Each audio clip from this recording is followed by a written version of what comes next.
starting inside, an instrumental part of Agora worldwide, Agora worldwide, Agora worldwide. Counter economics, agorist strip, black market click, move a quick flip, can't regulate this. Agorist strip, black market click, move a quick flip, can't regulate this. Agorist, Agorist, agorist, agorist, nexus, agorist, agorist.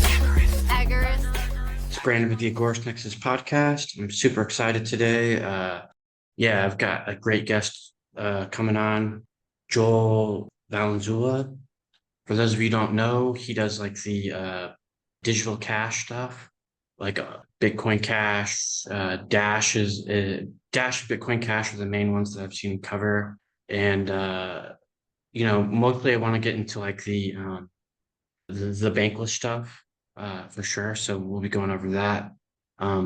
Basically how to navigate, life and paying for stuff pretty much all on crypto. So super excited to have him on. But before we get into it, shout out to our sponsor, Presearch, a decentralized crypto privacy search engine. Earn crypto rewards as you search. Some people complain about about having to enter in an email for it. You can enter a privacy email. If you want to use our link for Protonmail and you go premium with Protonmail, you can have like an alias for Protonmail.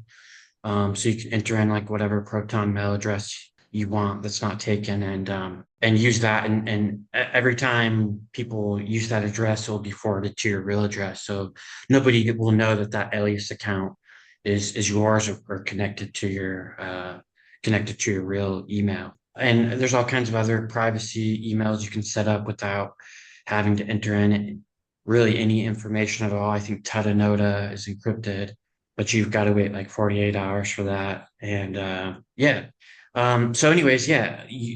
our link below for Presearch. Get away from Google and big tech. And it's definitely a great project for sure. But with that said, let me get on with it here. How you doing today, Joel? Doing fantastic, thanks. Just busy day, a bunch of stuff going on, but wouldn't have it any other way. Great time to be alive. Yeah, man. I definitely want to get into, like, I saw a bunch of your stuff on Odyssey a while back ago, and I just thought it'd be a good episode to have you on to talk about basically going bankless and not having to use the banks and stuff like that. So if you could give us like an intro of like of how to do it. Now, unfortunately, I hear that local Monero went down and some of these other things. So I think that it's starting to get a lot harder to do this, and as things get harder to do it, I think it's even more important to start doing it. I was surprised that the government didn't start clamping down on this stuff a couple years ago. But yeah, if you could. Yeah, I mean, it's been a very long journey over these last many years.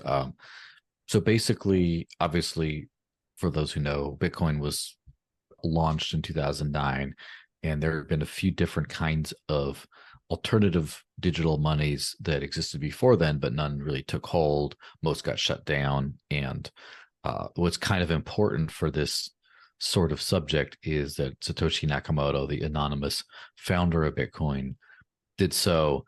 He did a lot of things for protection, for insurance, where he launched completely anonymously or pseudonymously. He did not have this centralized organization running the network. He just released the software and anyone could mine and participate.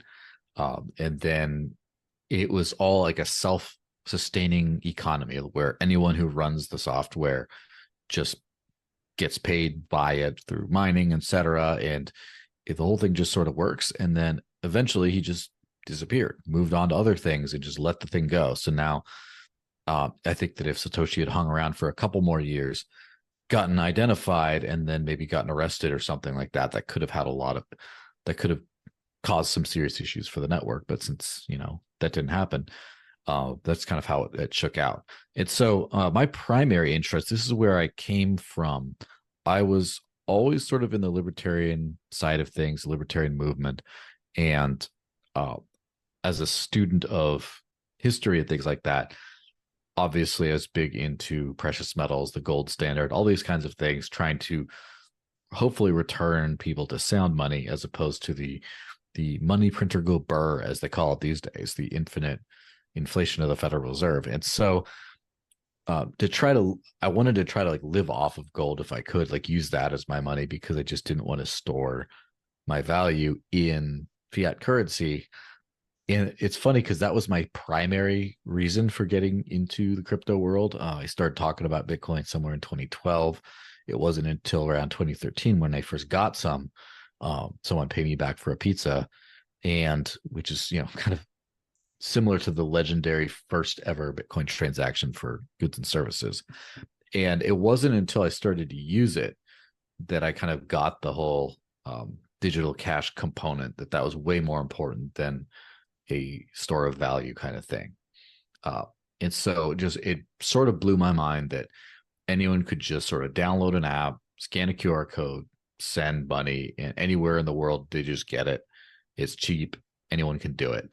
And this was also before the age of payment apps like Venmo and such, where it was kind of the easiest way to do a peer-to-peer transaction. And I just thought, like, look, this is magic digital cash. This is going to make the world such a better place. And then that kind of got me further down into the sort of agorist rabbit hole of, you know, living in the gray market, basically transacting with or without permits, so to speak, even though, you know, obviously that was also right around the time when the Silk Road got shut down. And I remember, you know, the Silk Road is obviously a big inspiration to a lot of people. And me personally, I never used it because everything I happen to want to buy just coincidentally is legal. And so there's no reason to go to a platform like that.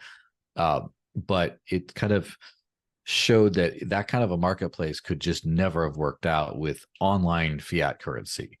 And people have always been using underground kind of peer-to-peer economies since before, you know, the invention is not the gray and black markets are not an invention. That's the natural state of things. And people then invented regulated markets and things like that, you know, where people were approved or not approved to do certain things. And so that's always sort of happened, but at ease of access and scale and convenience is sort of, you have to sort of do it underground, like hide from things or just not call too much attention to it in order for it to be sustainable. And a good way to do that is online, where you don't have a physical thing that can be shut down.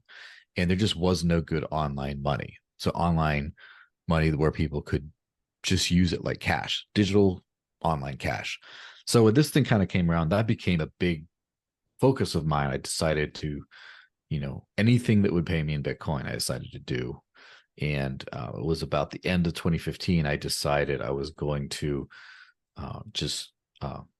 I decided to quit my job. I was working in kind of more electoral politics kind of side of things right before that. But I decided that I just needed to get part of this cool, exciting world. So I said, hey, I'm going to do whatever will pay me in Bitcoin. And that's it.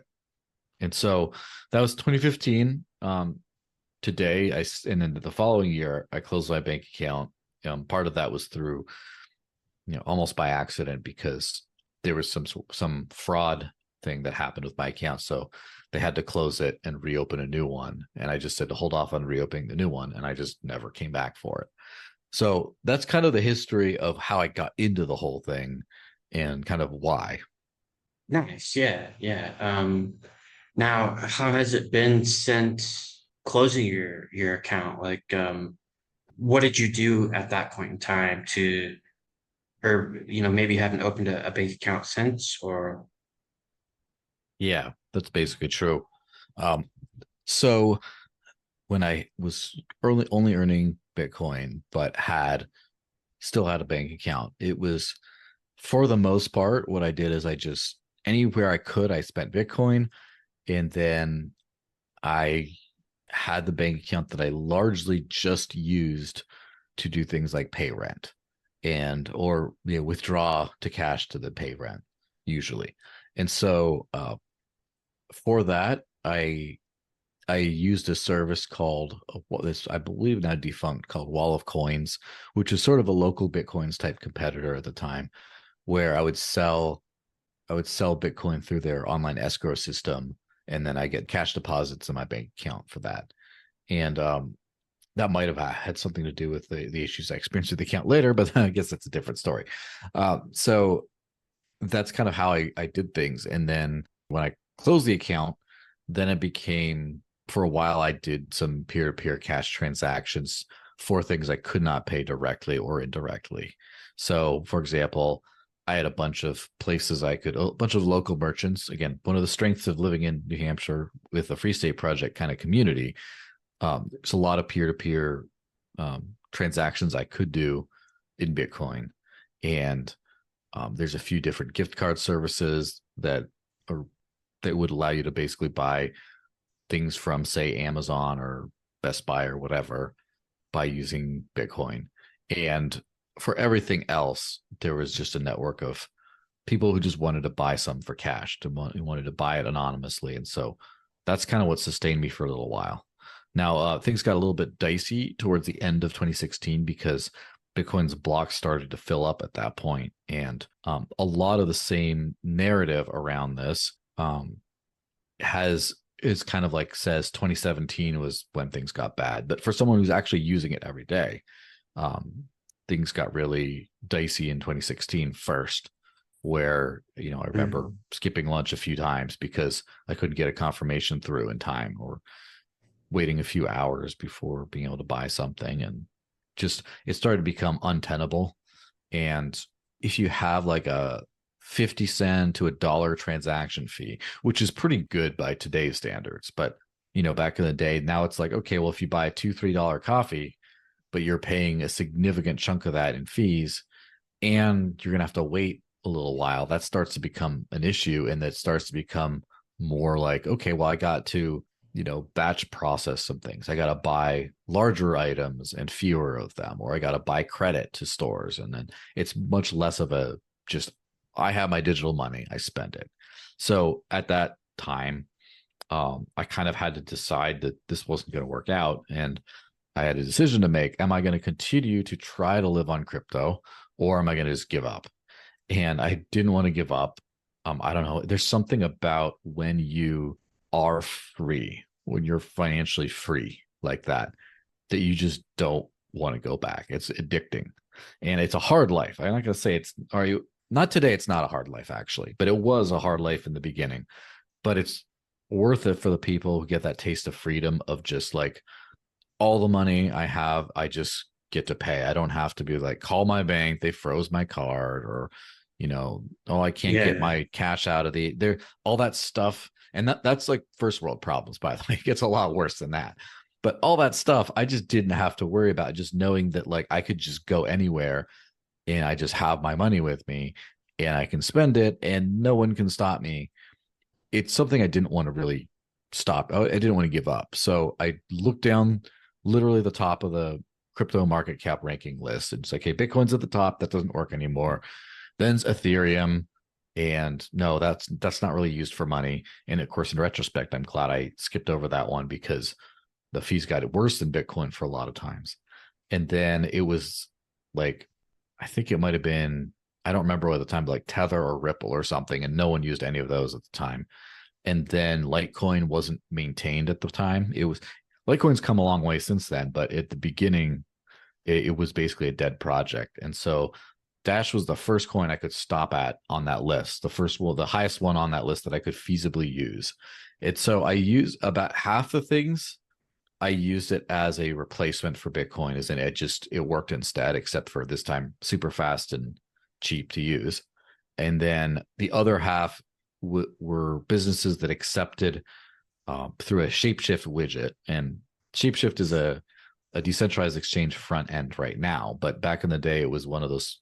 It was basically the centralized version of that, and there was a little widget that said, "We only take Bitcoin, but you could pay with whatever you want," and this widget automatically swaps for Bitcoin from whatever.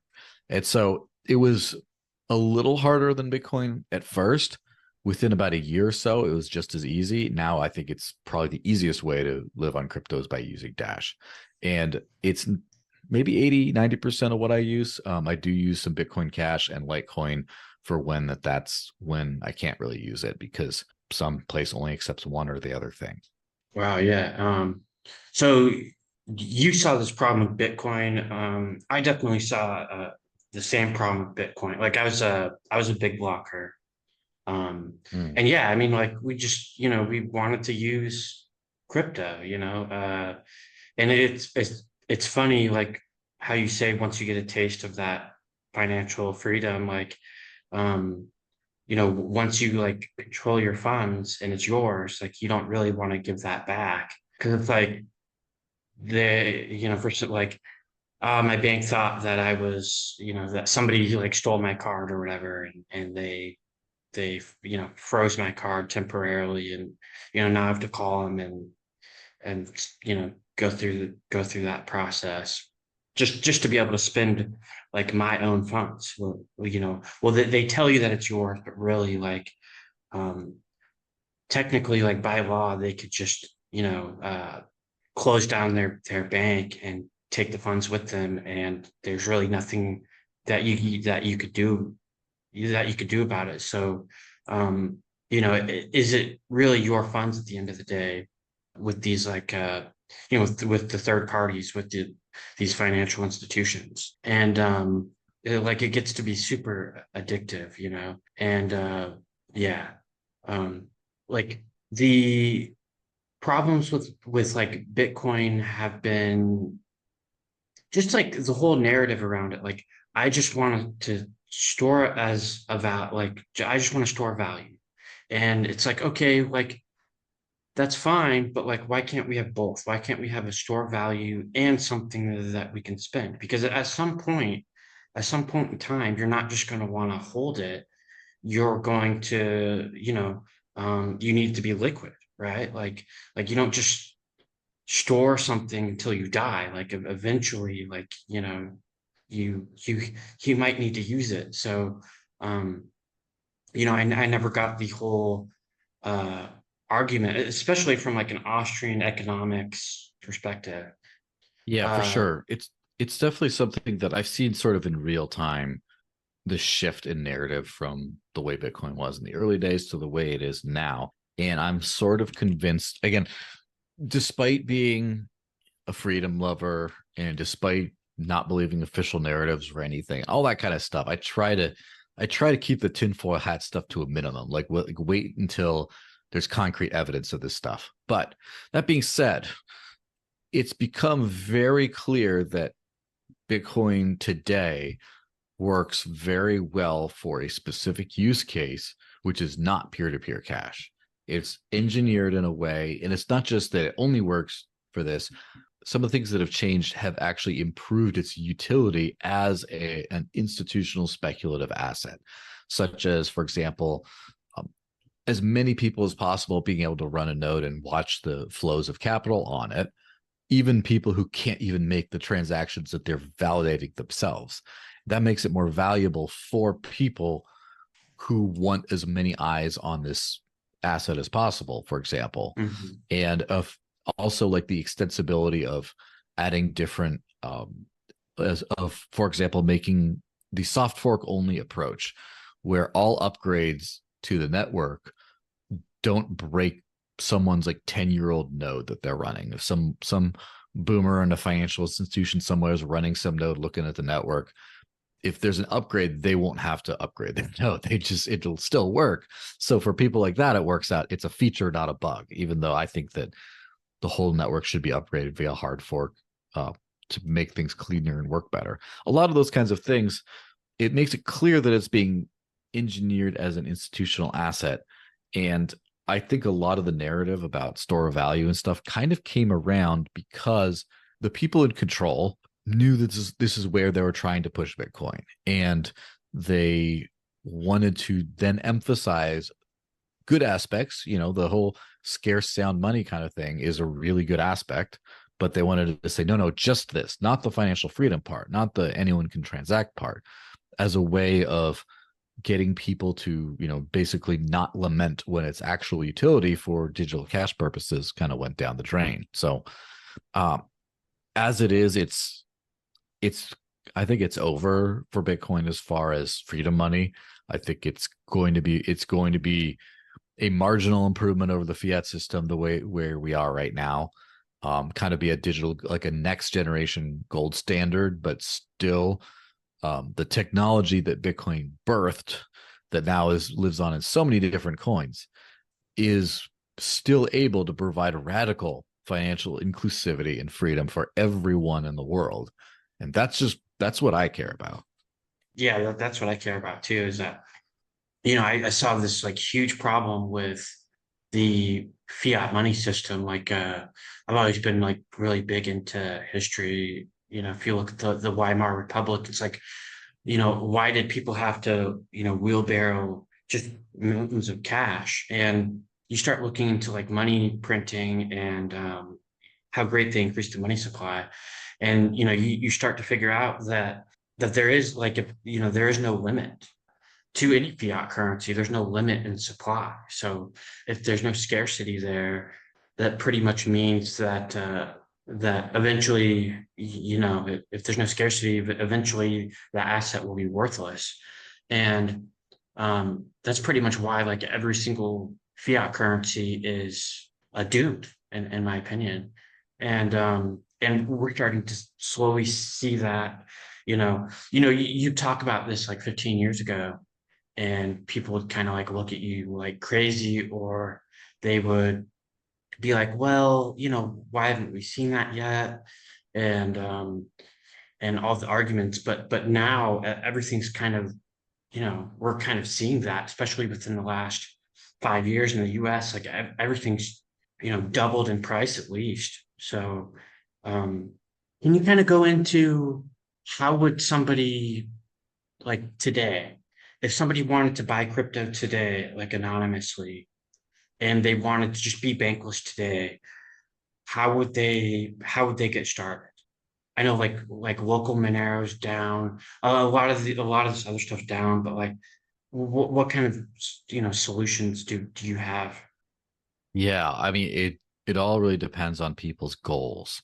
So the easiest thing to do to transition someone into 100% crypto economy is by making some of those sort of privacy trade-offs.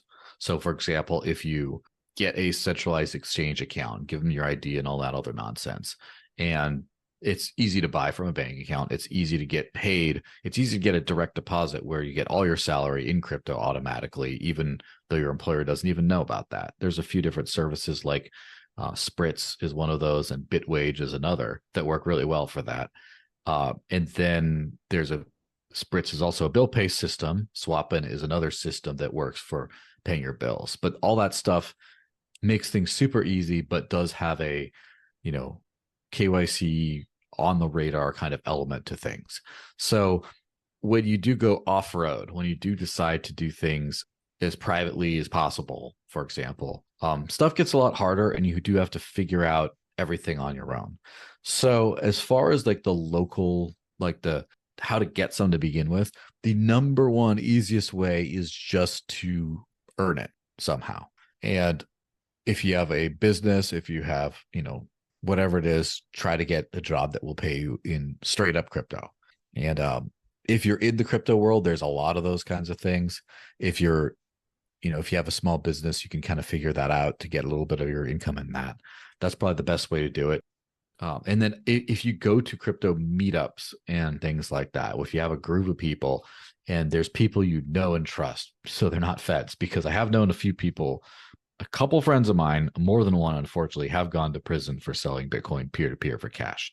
And there's some pitfalls you can land on there. I would make sure to just do it with people you trust. But if there's someone who says like, hey, someone who has crypto for whatever, like say they have a crypto job or something, then do the local Bitcoin / local Monero kind of thing without the built-in infra of that. Just find someone who wants to spend. And obviously it'd have to be in libertarian circles or crypto circles, like crypto meetups. That's probably the best way of actually getting it, if you want to stay completely off the radar. Now, there's plenty of ways you could get paid in crypto through some of the more identifiable ways, and then just make it all private after you get it. Of course, the government still knows you still have your government salary and or government known salary, I should say, and then they still know you bought crypto with it or you swapped it for crypto, but that's it. So depending on what you want, that's kind of how you got to do it, I think, right now. Oh, okay. Yeah, it kind of sucks how they took down like I guess local Monero's still up for a couple months, but yeah, it's really just a huge blow how they're taking all this stuff down. And that's another thing that I want to get into in this episode is like uh well, if you could tell the audience, like, give the audience a quick summary of like recent events with them, taking away like samurai and wasabi and all that. Yeah. So there's been a little bit of a crackdown on crypto in the last year, in some elements of it. And a lot of it has been kind of associated with the US government and the Biden administration in particular. And it's been a wild ride to experience because when I got into crypto in 2012, 2013 era, I was, understood it was rogue money. This is stuff that the government doesn't like, that it's going to try to ban. We have to use it in the darkness, kind of that whole idea. They're going to come for us at any time. And I was writing articles and posts about that there's a crypto crackdown coming soon back then. And for almost 10 long years, almost nothing happened, which is crazy. And I'm, sometimes I have a hard time believing it myself, just how slow the government was to react. But they did eventually. And so the first thing was an app or a smart contract, I guess, on Ethereum called Tornado Cash, which basically provides some privacy for people who want to use Ethereum. So Ethereum is an account-based model cryptocurrency, which means if you have an address, all your money is in that address. And so everyone can see all the money you have and everything you do with it and all the NFTs you own and all the contracts and tokens that you interact with. Awful privacy, at least with, basic Bitcoin or a Bitcoin Cash or anything like that. You tend to get a new address for every transaction. So a lot of times, if you look at an address on the Block Explorer, it'll just be, okay, did that guy, the payment that person received. And it's only when they start to combine from these different addresses that you could start to trace that a little bit better. But so Tornado Cash was involved with some North Korean hacking activity where basically so North Korea has a pretty big crypto hacking kind of like ransomware type operation. And they took some of this and they moved it through Tornado Cash in order to kind of throw tracing off the trail. And in my opinion, that is the sanctions angle that really kind of brought things to light, because one of the big illusions of the US federal government globally is the kind of big gorilla in the room that we get to decide what happens. And if you're a rogue state or whatever, and you're not quite rogue enough to where we can justify a bombing campaign yet, we will sanction you, and that's going to ruin your economy and stuff. And so I don't think sanctions really work. I mean, obviously in Iraq in the past, I don't know if I'd say work, but the part that has kind of worked is it did cause incalculable damage to the economy of the country and cause a lot of suffering. But for example, right now with Russia, I don't think that any U.S. sanctions are doing anything. And everyone kind of knows that. The problem is the myth has to be alive.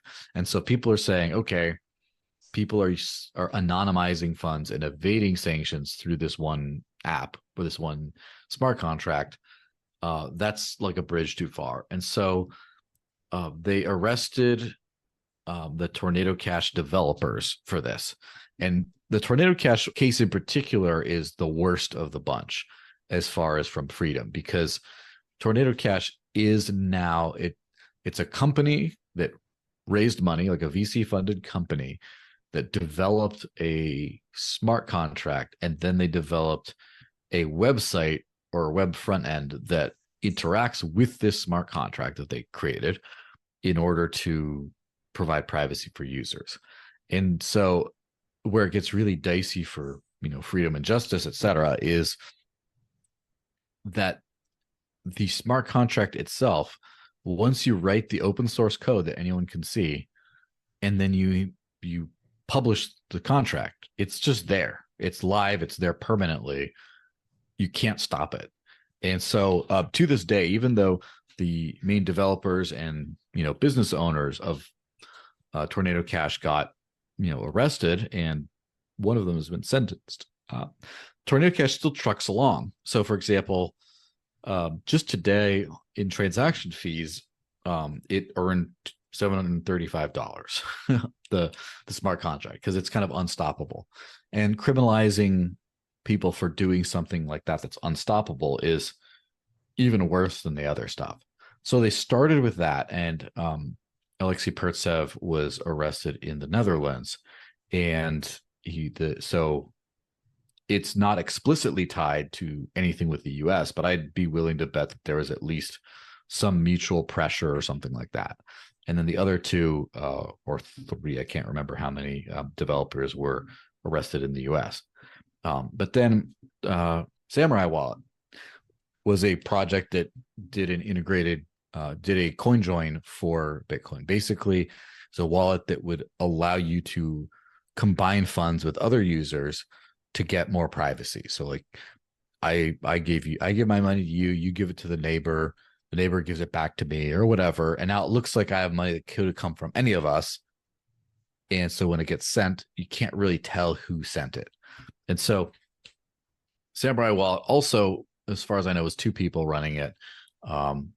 They did get some investment, but were very careful to be publicly anonymous. There was an article that mentioned their names before they were ever arrested, and that had something to do with the investment round they got in the last few years, which maybe is a kind of another callback to Satoshi and what he did so well, which was completely avoid all that kind of stuff. But basically, in my opinion, what got them in trouble is not only did they not put any safeguards in place to prevent bad actors from using this, because unlike Tornado Cash, it was a centralized service. And obviously, I have to say ahead of time on all this, I don't think any of these people did anything wrong. None of them should be in prison. Just providing financial privacy to people should not be a crime. Money laundering, the idea of it is a joke. As I posted before, I think money laundering is what they call it when poor people try to achieve financial privacy. And so that's kind of what's going on here. Unfortunately, what I think is a tactical mistake, Samurai Wallet did sort of flaunt the sanctions angle again, basically just saying like, we welcome all Russian sanctions evaders to use our service, basically. And so that might be used to prove some manner of criminal intent or something like that. I don't know, but I think they were a little careless in that way, and that's probably why they were targeted. So then they got arrested, and that got shut down. The worst parts, and I mean, I can't. It's hard to say worse than throwing innocent people in jail, but one of the chilling effects are really not very good, because the Wasabi Wallet, which was a very similar system to the Samurai Wallet, a competitor, an actual a little bit of a hostile competitor. They didn't like each other very much. Wasabi Wallet first shut down its mixing service to US customers, and then entirely. I believe they might have restarted it with servers that anyone can control rather than a centralized system like they did before. But as a result, I think of that, they decided to exit the US market. And then every major Lightning Network system, like for example, the Phoenix wallet and a bunch of other products that kind of relied on that setup, also left the US because they don't service US customers anyway. And so all this kind of as a result of this big crackdown. And the real bigger one has been the SEC crackdown. The US Securities and Exchange Commission has sued just about every major crypto company under the sun and charged them with illegally selling securities. And I've been to a couple of these court cases, for example, with the library court case. And the SEC is some of these hearings, I should say. The SEC is very careful, has been very careful to avoid asking the judge to declare a specific asset as a security or not. They're just very fixated on it was sold as a security, whether or not it actually is, trying to keep the I guess rulemaking as vague as possible for maximum damage, basically, not to give any clarity for how to operate. It's been a big problem. And in my opinion, that's what backfired the worst for them, because it really pissed off a lot of people with a lot of money that then started a bunch of pro crypto campaigns, got the former President Trump on board with basically realizing that he had to really pander hard to the crypto universe to get elected again. And over 80 million, might be 100 by now, got donated to some of these, this Stand With Crypto Political Action Committee to go support candidates that were pro-crypto and fight against ones that were anti. And we've seen, pretty much panic on the other side as a result of this. So the pendulum's starting to swing back, but there has been a big crackdown that's happened in the last year or so. Yeah, I think I don't know how Biden's going to win. Like, a couple Voter of friends of fraud. mine, yeah. A couple of friends of mine have told me like, oh yeah, Biden's going to win it. There's more Democrats in the country than there are Republicans, and I'm just like, I just don't know. Like,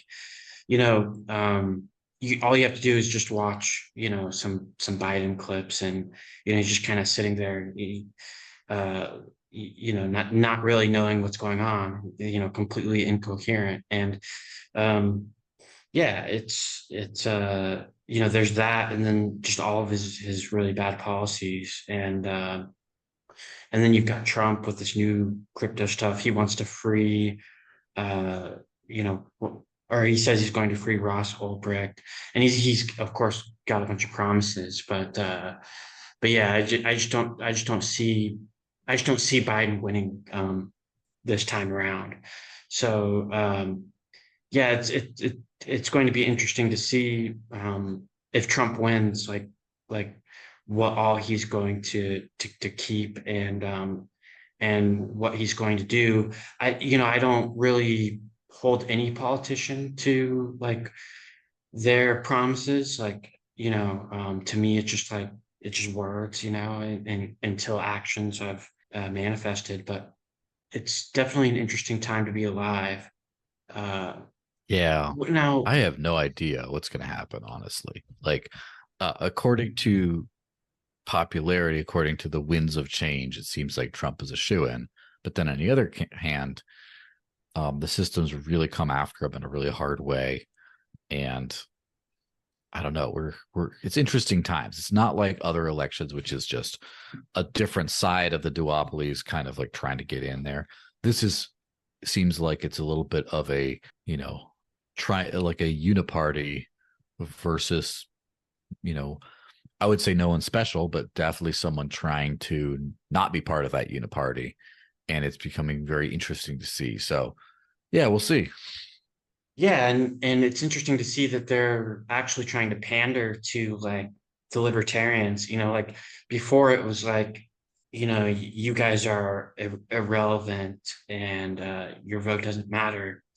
Now they're still saying that, but then they blame us for losing. So it's like, are we irrelevant, or did we like cost you the election? Because if we costed you the election, obviously, we're, the libertarians aren't irrelevant.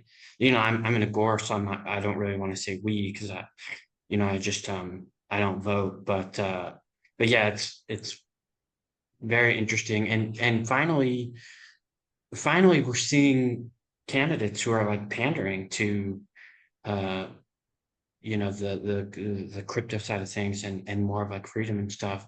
Um, where do you see crypto in the future? Because we're definitely heading towards like a like Klaus Schwab, World Economic Forum, like dystopian almost, where like everything's tracked and traced. You will eat the bugs, you'll live in the pods and stuff. Like where do you see things? And like of course, like you don't have a crystal ball, so I don't expect you to like know, but and then like where do you kind of want to see things going from your perspective? Yeah. One thing it's for me is pretty obvious is that crypto and decentralized tech is here to stay. It's just never been easier to do incredible things at scale without a centralized party running it outside of control than it is like right now. So I don't know what shape that's going to take in the future, but I do think that a lot of things are going to decentralize and get much better for the human race over time. Um, as far as a more near term type thing, like next 30 years or so, I would say, first of all, it's kind of a thing where people don't like to acknowledge this on either side, whether it's the statist side or the freedom side. But there is an ongoing negotiation between the ruler and the ruled. And it never, like, for example, the law is not the law. The law is the law as far as you want to enforce it or can enforce it. And then eventually, for example, we saw with the cannabis industry, you just, some things you just can't do. You just can't get people to do it. People are going to smoke weed, whether you like it or not. And you have enough of that. And also at the same time, I think that maybe we'll be able to evolve out of government someday, where government as we know it is not going to exist the same way. There will always be some sort of a choice in what kind of systems and things you agree to. I really believe that's going to happen at some point, but that's much, much further and much more uncertain. In the short term, meaning the next 30, 50 years, that's not, I don't know if that's short term, but whatever. In that term, I'm very confident we will have something very much resembling governments today still around.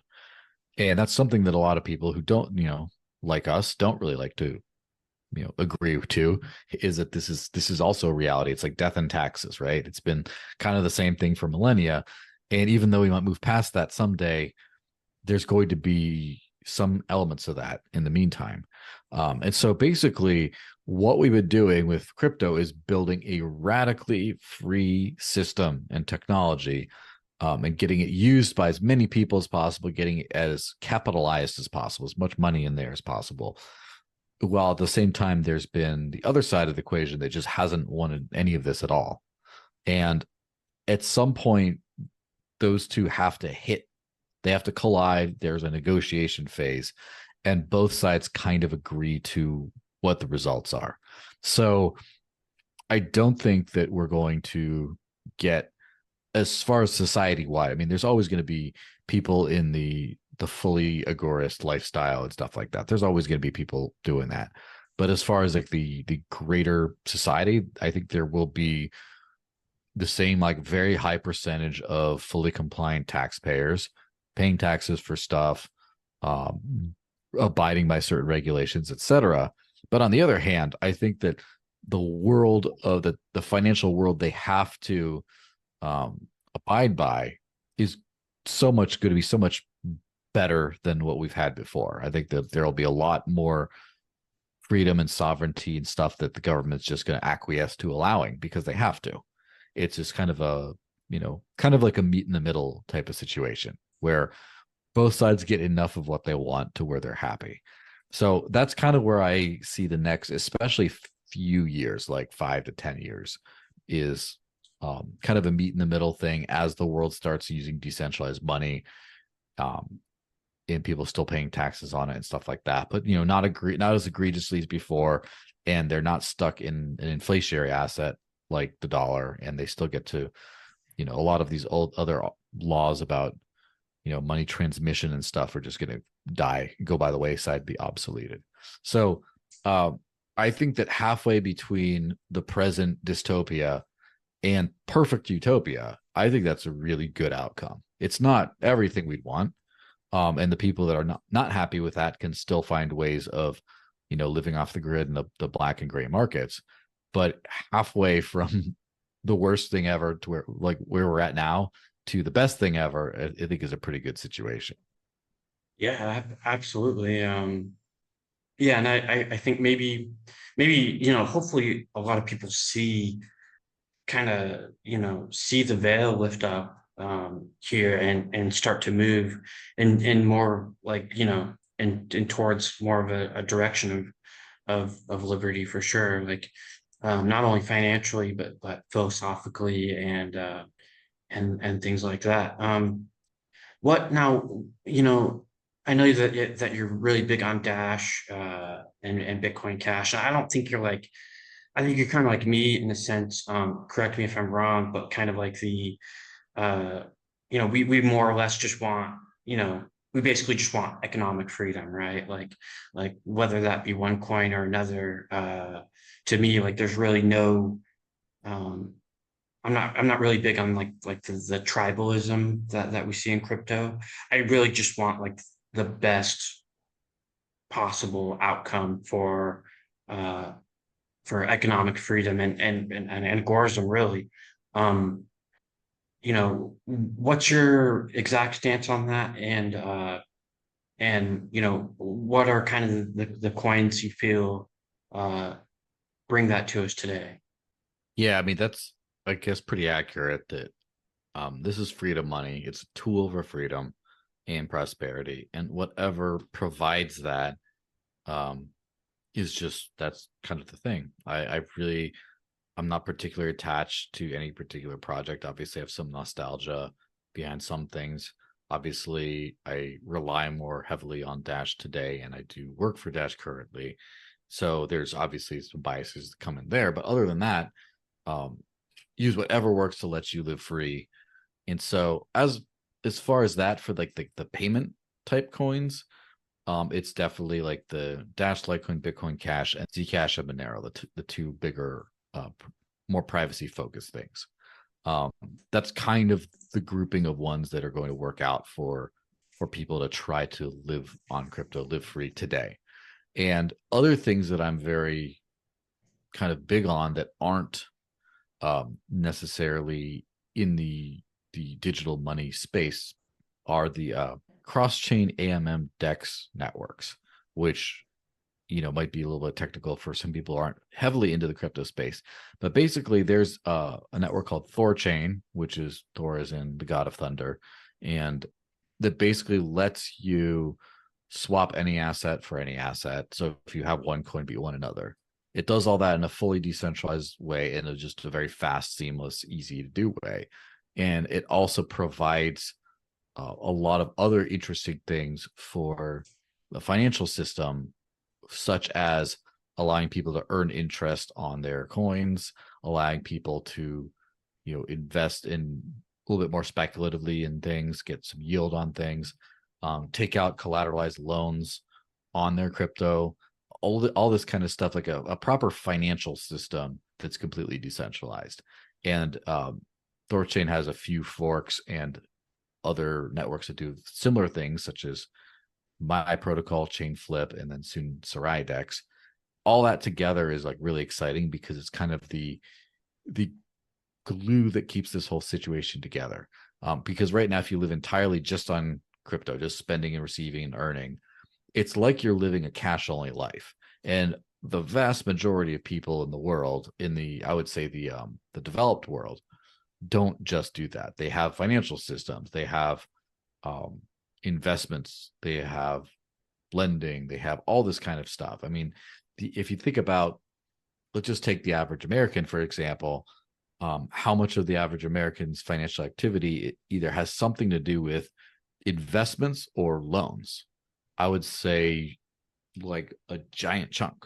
And so I don't think we can completely migrate to a decentralized money system if you need people to just get rid of all the financial systems that they were using before because they're based on fiat. Like, you have to be able to do something like that in the decentralized world. So I'm very big on all those networks and everything that they can enable. Yeah, yeah, absolutely. What are your thoughts on like Monero and some of these other privacy coins? Yeah, I mean, in my opinion, the term privacy coin will hopefully be obsoleted in the next 5 or so years, because it'll almost be called like, it'll be redundant. Like, no one's going to want to use a project that does not have robust privacy.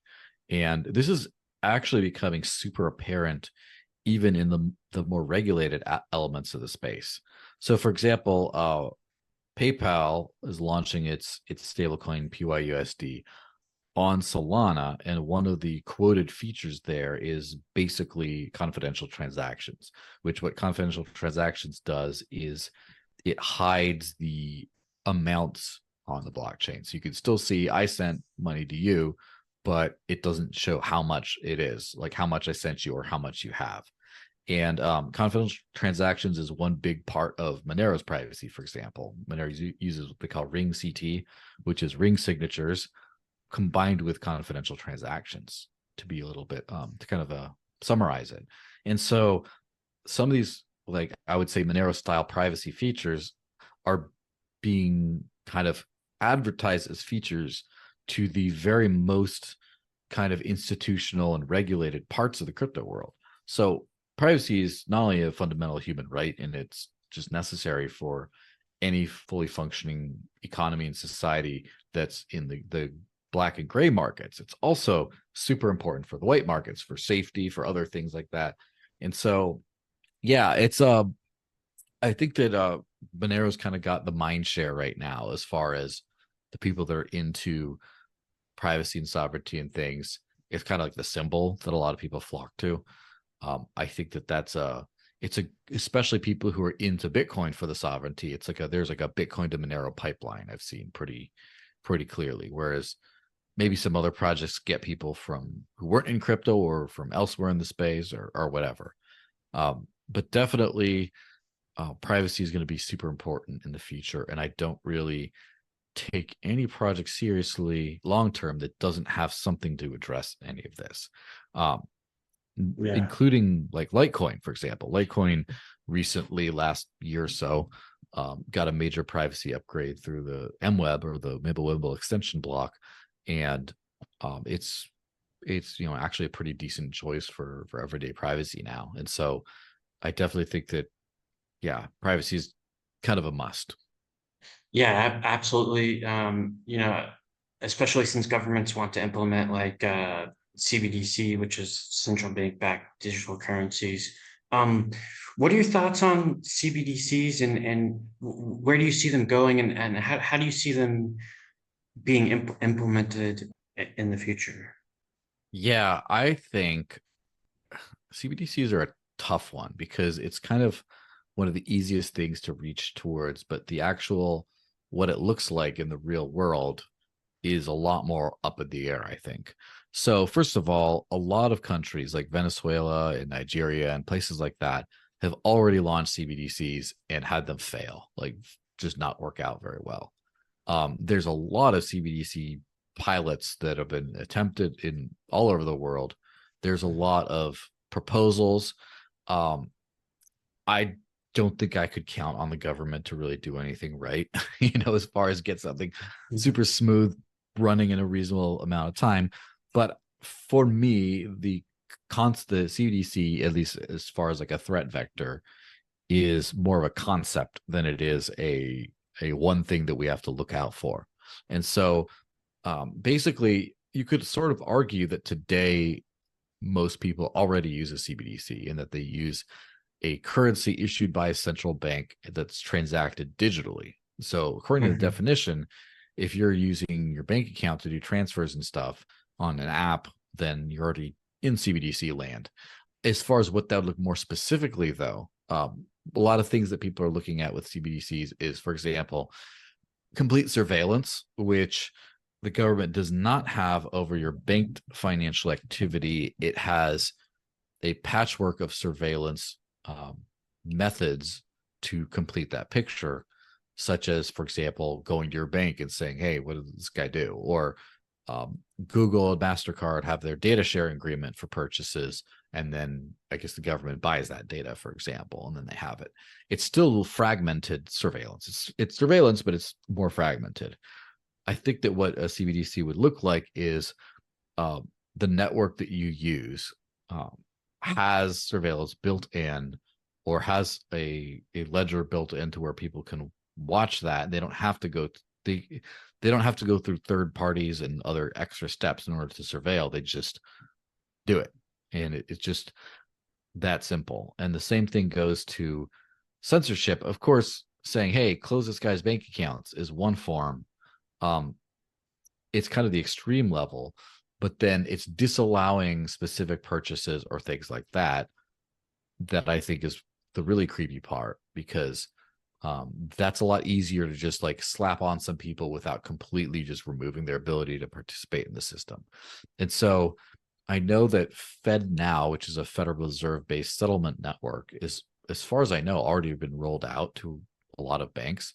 So a lot of people, and I do know that does have accounts for users rather than you have an account per bank. It's like if you open an account with another bank, it's still the same FedNow profile for you that you're using there. And all that kind of surveillance and individualized censorship is kind of all built in.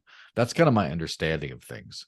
What I kind of think is maybe a more likely outcome is everything starts to move into like the crypto world, and there will just be the regulated stable coins, like let's say USDC or Tether or whatever, will just need banking licenses, or will need permission from the central bank in some way. And then they will just act as de facto CBDCs. And then because the government can't really do anything themselves super well, they'll just basically control those couple of approved stablecoin issuers, and just from there they basically get what they want. In concept, they get their CBDC. Yeah, it's definitely interesting.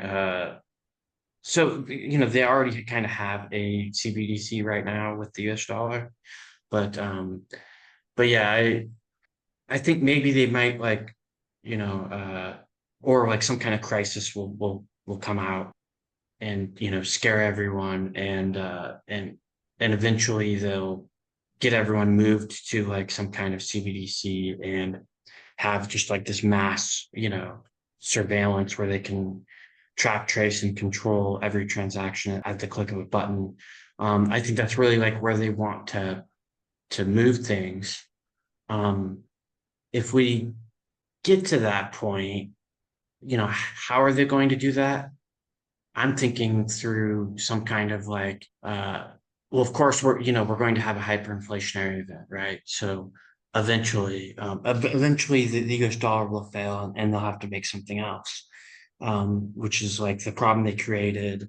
Then they'll like give us the solution.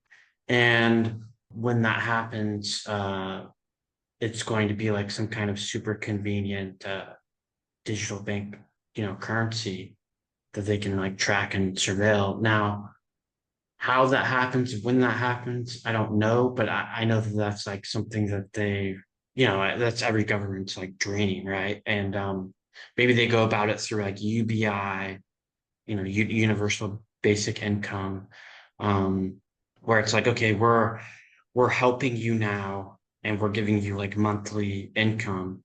Now, like one of my biggest fears with UBI is if they decide to give it to you and they say, okay, this expires at some point in time, so you're like forced to spend it by a certain time, not being able to save it.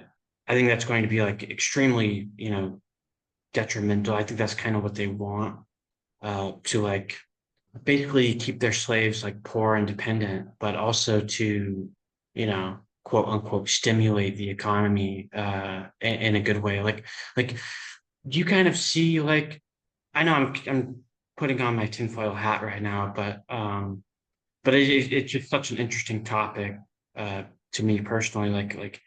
Um, it's kind of crazy how dystopian that the government has already gotten in lots of ways. Like, who 200 years ago would have thought that the United States would be, taking the United States government would be taking, 30-40% of our income, right?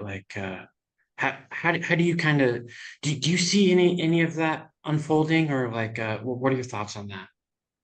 Yeah, I'm pretty sure. Um, I don't know exactly how a crisis is going to figure into these kinds of things. I know that with the last few years, the uncertain times, as it were, that was when you had a lot of the stimulus checks. And I think that I can easily see a way where you have to sign up for the new system in order to receive those in the future. And so that's kind of the gateway in. But also just using banks and banking apps and things like that, just being in this financial system, I think that it's just going to be a slow transition, just as we've seen, just a technological transition, as we've seen from cash only businesses to then cards to then sort of swiping, you do the chip, and then now you do the tap and pay, and then now you can actually use your phone to pay for stuff.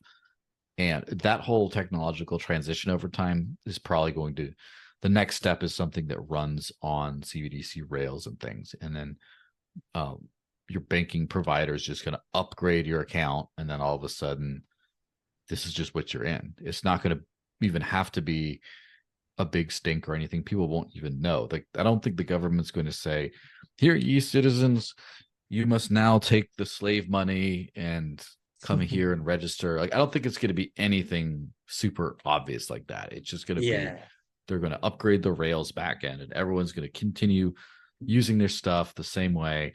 And there will be some perks to prevent like the old people just kind of stick into the paper check world or whatever and not updating anything.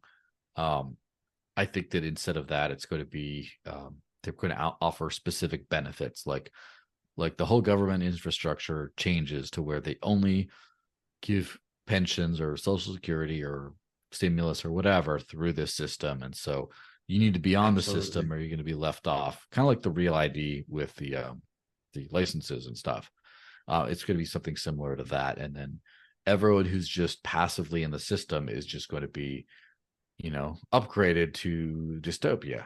So I think that's where the whole like living on crypto thing really comes in, is if you get off that system, the sooner you get off the system, the better. The sooner you get out of the fiat system, the less you'll be affected by all that kind of stuff. Yeah, I think it will be, I don't think it's going to be like some like announced thing. Of course they'll be like integrated slowly, but yeah, it's if you want your social security benefits, you're going to have to do it our way. If you want your unemployment, or if you want, whatever it is, whatever government service, you're going to have to use our system. And yeah, it's definitely going to be interesting times. I just wonder, there's still this like X factor, right? Like, what's going to happen with the US dollar? What's going to happen with this, hyperinflationary event? Because eventually, I don't think that there's any way to get around the Weimar Republic or Zimbabwe currency crisis.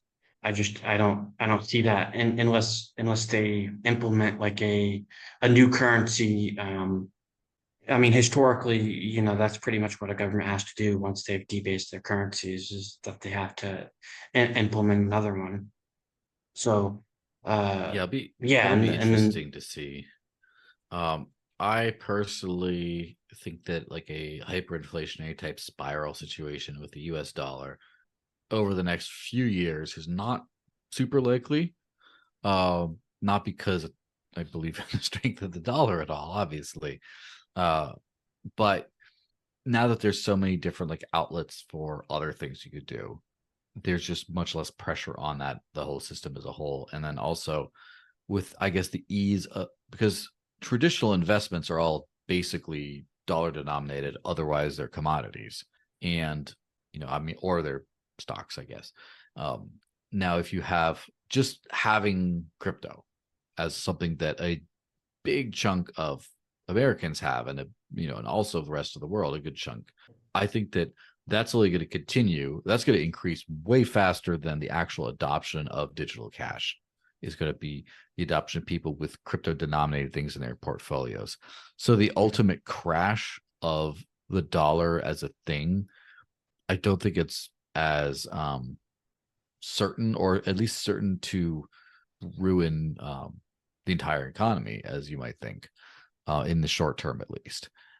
Also, there is a good chance that one of the most interesting kind of outliers or most interesting things that's popped up has been the advent of stable coins and just how far they've gone in the adoption they've gotten and the recognition, etc.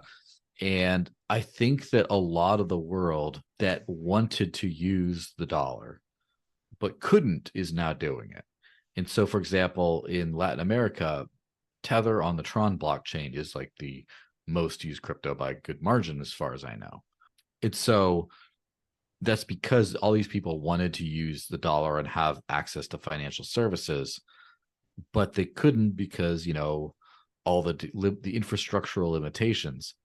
But then now that you have crypto, where we have easy, permissionless, decentralized rails that anyone can kind of do, and it works with the dollar, or the dollar unit account that people recognize around the world. I think that the stablecoin boom might actually make the dollar stronger in the short term, in the next few years, where now all of a sudden there's some pent up demand for the dollar that has just not been able to be realized because of access to the financial networks that use it. Then now all of a sudden you free up those networks, all of Latin America, all of Africa, all of wherever can just use their own US dollar. much, much more stable currency. And right now, crypto is not no crypto is stable today other than a stable coin. And so a lot of where you can deal with volatility is when you're more affluent. If you're really broke, you need every cent. Like, you can't afford for your salary to go down 5-10% in a bad week, and then all of a sudden you can't make bills and you're destitute. Like, that's a really bad hardship. Even if it will go up 20-30% the next week, you might not be able to afford to hold on that. So I think that it's definitely, for the developing world especially, are going to really ape into the digital dollar as long as they can just use it freely. And it won't be until you have a crypto network, where the base asset gets tons of demand and actual usage, probably through acting as like a gas token to power these kinds of things. So like, people are sending these digital dollars to each other, that's stable coins, but they're paying a fraction of, let's just say, Ethereum, to take the biggest example there. If you get enough volume with that, then the demand for the commodity that is Ethereum becomes much greater. And then eventually that gets stable and entrenched enough as a store of value that then you could just use that native commodity for money instead of having to use the dollar. So that's kind of how I see that whole thing going. I think we get, the heyday of the dollar is kind of going to peak pretty soon, as far as the digital dollar becoming huge all over the world. And then you can start to see a phase out, I think. But it could be that there's like a Bitcoin backed CBDC or something, that now that Bitcoin's a largely institutional asset, maybe the Federal Reserve will just say, hey, look, we're going to issue fractional bits of Bitcoin on these controlled networks. And that's kind of the new unit of count you're going to use, like a Satoshi or whatever. And then over time, they will inflate the number of tokens that are representative of the amount of, I guess, backing Bitcoin or something, until eventually you end up with that, the downfall of the gold standard all over again kind of thing. But at least that, like, in a way, I think that Bitcoin allows fiat currency to sort of briefly dip its toe into sound money territory, to kind of get a revitalization before going back to its old ways. So Yeah, I mean, I don't. That's kind of how I see the next few years going. 5, 10 years, 20 years, maybe. Past that, who knows?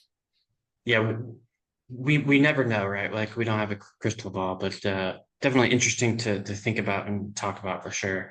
This has been a great show for me personally. I'm sure the audience will love it too. But I really appreciate you coming on. Is there anything like where can people find you, and is there anything else that you want to go over before we wrap up here? Yeah, the only thing I would say is just this is an incredible opportunity that we have right now to live on decentralized tech, and how decentralized it becomes is and remains is entirely dependent on how much we use it today. It's so I would say start trying to live on crypto now. Definitely study how to do that. And if you want to follow me, I'm at the Desert Links on Twitter, X, whatever, and pretty much everything else. Just follow me there, and feel free to ask me any questions anytime about anything. I'll keep doing my usual, posting of random stuff. And there you go. Cool. Well, thanks so much for coming on. I'm going to wrap it up with a quote like I always do. To make laws that man cannot and will not obey serves to bring all law into contempt. That's Elizabeth Cady Stanton. Agorist Nexus app. I'm plugged into the Agorist Nexus. We need the whole community connected. We're the alternative collective. Self-sufficient and effective. Pull the rug